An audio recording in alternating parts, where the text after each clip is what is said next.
उधर से ट्रंप ने एक इशारा किया, फोन उठाया, कहा मोदी जी क्या कर रहे हो?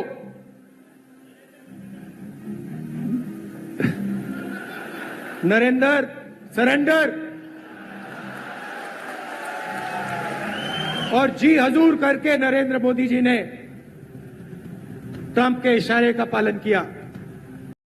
నరేందర్ సరెండర్ అనగానే నరేంద్ర మోడీ కాల్పుల విరమణకు ఒప్పుకున్నట్ట. ఇది రాహుల్ గాంధీ విమర్శ. America president Donald Trump phone చేసి నరేందర్ సరెండర్ అనగానే ప్రధాని నరేంద్ర మోడీ ఉణిగిపోయి పాకిస్తాన్తో కాల్పుల విరమణ ఒప్పందానికి వచ్చాడు అని కాంగ్రెస్ పార్టీ నాయకుడు రాహుల్ గాంధీ ఏతాళి చేస్తున్నాడు. ఇట్లా మాట్లాడటం ద్వారా బీజేపీ ప్రభుత్వాన్నో నరేంద్ర మోడీనో ఎక్స్పోజ్ చేస్తున్నాను అని చెప్పి ఆయన అనుకుంటా ఉండొచ్చు. కానీ వాస్తవానికి ఇట్లాంటి మాటలు అంతర్జాతీయ సమాజంలో భారత్ని నవ్వులు పాలు చేస్తాయి. ట్రంప్ ఏమన్నాడు, నేను మధ్యవర్తిత్వం చేసి ఇండియా పాకిస్తాన్ మధ్య యుద్ధాన్ని ఆపించాను అని పదే పదే చెప్పుకున్నాడు. కానీ భారతదేశం దీన్ని 1కి 10 సార్లు ఖండించింది. ఇది నిజం కాదు. పాకిస్తాన్ ఆర్మీ అధికారులు భారత్ ఆర్మీ అధికారులతోటి నేరుగా మాట్లాడారు, కాల్పుల విరమణ ప్రతిపాదన పెట్టారు. దీనికి ఇండియా కూడా ఒప్పుకుంది. ఇది ద్వైపాక్షిక వ్యవహారం, ఇందులో మూడో వాళ్ళ జోక్యం లేదు అని స్వయంగా విదేశాంగ శాఖ మంత్రి జయశంకర్ విస్పష్టంగా ప్రకటించాడు. ట్రంప్ మాటల్ని అమెరికన్లే నమ్మడం వల్ల, కానీ రాహుల్ గాంధీకి మాత్రం వాటిల్లో ఎంతో విశ్వసనీయత కనిపించిందన్నమాట. గవర్నమెంట్ అధికారికంగా బహిరంగంగా చేసిన ప్రకటన కంటే ట్రంప్ లూజ్గా మాట్లాడిన మాటలు ఆయన చెవులకి ఎంతో వినసొంపుగా ఉన్నాయి. ఇంతకీ రాహుల్ గాంధీ ఉద్దేశం ఏంటి? ట్రంప్ యుద్ధం ఆపమన్నాడు, మోడీ ఆపాడు. కానీ అలా ఆపకూడదు, ఫుల్ స్కేల్ వార్కి వెళ్ళాలి, పాకిస్తాన్ని సర్వనాశనం చేసే వరకు యుద్ధం చేస్తూ ఉండాలి. ఇదే రాహుల్ గాంధీ వాదన, ఇదే కాంగ్రెస్ పార్టీ స్టాండ్. ఒకవైపున దేశంలో యుద్ధోన్మాదాన్ని రెచ్చగొట్టి రాజకీయ ప్రయోజనం పొందటానికి బీజేపీ ప్రయత్నిస్తోంది అని మనమే అంటాం. కయ్యాన్ని కాల్దోవడం మంచిది కాదు, యుద్ధం వల్ల అందరికీ నష్టమే, అందుకే ఆ జోలికి పోకూడదు అని మనమే నీతులు చెప్తాం. మళ్ళీ మనమే కాల్పుల విరమణని హేళన చేస్తా మాట్లాడతాం. ఇండియన్ గవర్నమెంట్ స్టాండ్ ఏంటి? పాకిస్తాన్ తోటి గొడవ పడే ఉద్దేశం లేదు, పాకిస్తాన్ భూభాగం ఆక్రమించే ఉద్దేశం లేదు. అయితే పాకిస్తాన్లో ఉండి ఇండియా మీద టెర్రరిస్టు దాడులు చేస్తే లేక చేయిస్తే దానికి గతంలో లాగా మెత్తగా ఊరుకునేది లేదు, దానికి తీవ్ర ప్రతిస్పందన ఉంటుంది. ఆ మేరకే ఇండియా ఆపరేషన్ సింధూర్ని నిర్వహించింది.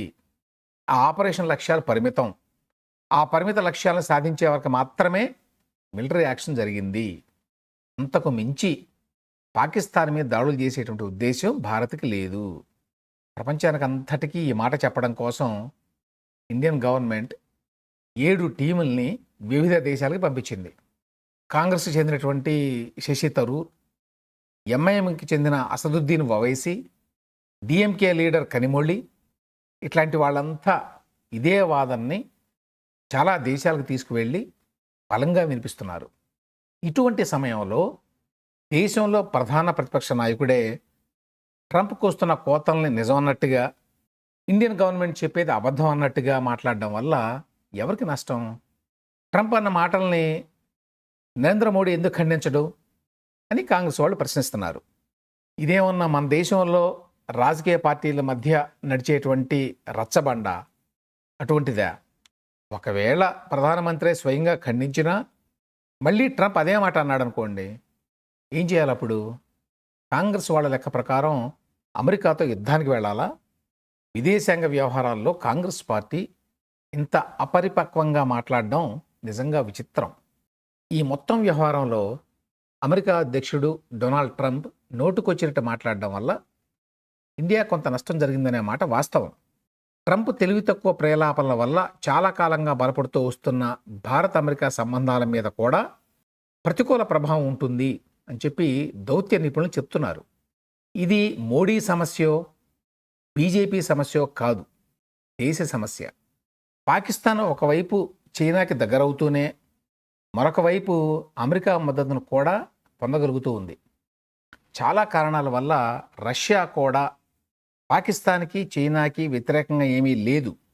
ఈ మారుతున్న జియో స్ట్రాటజిక్ పరిణామాలని ఎట్లా ఎదుర్కోవాలి అనేది ఇండియాలో ఏ ప్రభుత్వానికైనా పెద్ద సవాలు.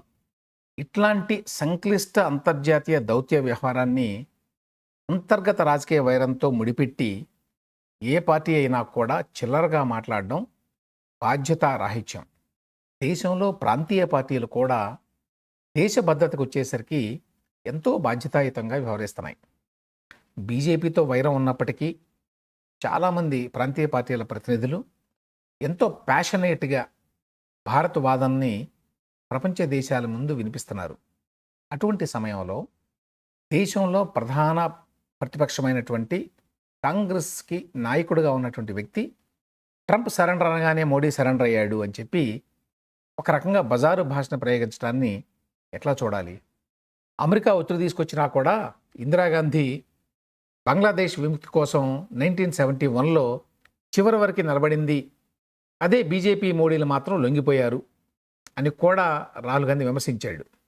మరి అప్పుడే ఆ 1971లోనే పాక్ పాలిత కాశ్మీర్ని మరి అప్పటి ప్రభుత్వం, ఇందిరాగాంధీ ప్రభుత్వం ఎందుకు స్వాధీనం చేసుకోలేదు అని కూడా ప్రశ్నించవచ్చు. చాలా ఈజీ అట్లా ప్రశ్నించటం. ఇది కాకుండా 71కి వాటికి చాలా తేడా ఉంది. అప్పటికి ఇండియా, పాకిస్తాన్లు న్యూక్లియర్ దేశాలు కూడా కాదు. ఈ విషయాల్ని రాహుల్ గాంధీ కంటే విదేశాంగ వ్యవహారాల్లో చాలా అనుభవం ఉన్న శశి థరూర్ కూడా చెప్పాడు. ఐర్నీ ఏంటంటే రాహుల్ గాంధీ అదే అమెరికాకి తరచూ వెళ్ళి ఇండియాలో అంతర్గత విభేదాల గురించి, బీజేపీ జాతీయవాద విధానాల గురించి మాట్లాడుతూ ఉంటాడు. మరి ఇప్పుడేమో నేనే అందరికంటే పెద్ద జాతీయవాదిని, అమెరికా ప్రెసిడెంట్ చెప్పినా లెక్క చేయను అన్నట్టుగా మాట్లాడుతున్నాడు. మరి ఆపరేషన్ సింధూర్ని బీజేపీ ప్రభుత్వం నిర్వహించిన విధానం మీద ప్రతిపక్షంగా కాంగ్రెస్ పార్టీ ప్రశ్నించవచ్చు. అయితే ట్రంప్ బెదిరిస్తే మోడీ కాల్పుల విరమణకి అంగీకరించాడు అనేది ఏమాత్రం పరిణతి లేని బాధ్యతారహితమైన విమర్శ. Throwing the baby with the bath water అంటారు ఇంగ్లీష్లో. మోడీ విధానాలు నచ్చకపోవచ్చు, మోడీ ప్రభుత్వాన్ని కడిగిపారేయచ్చు, కానీ దేశ ప్రయోజనాలను కూడా పట్టించుకోనంత స్థాయిలో ఆ వైరం ఉండకూడదు.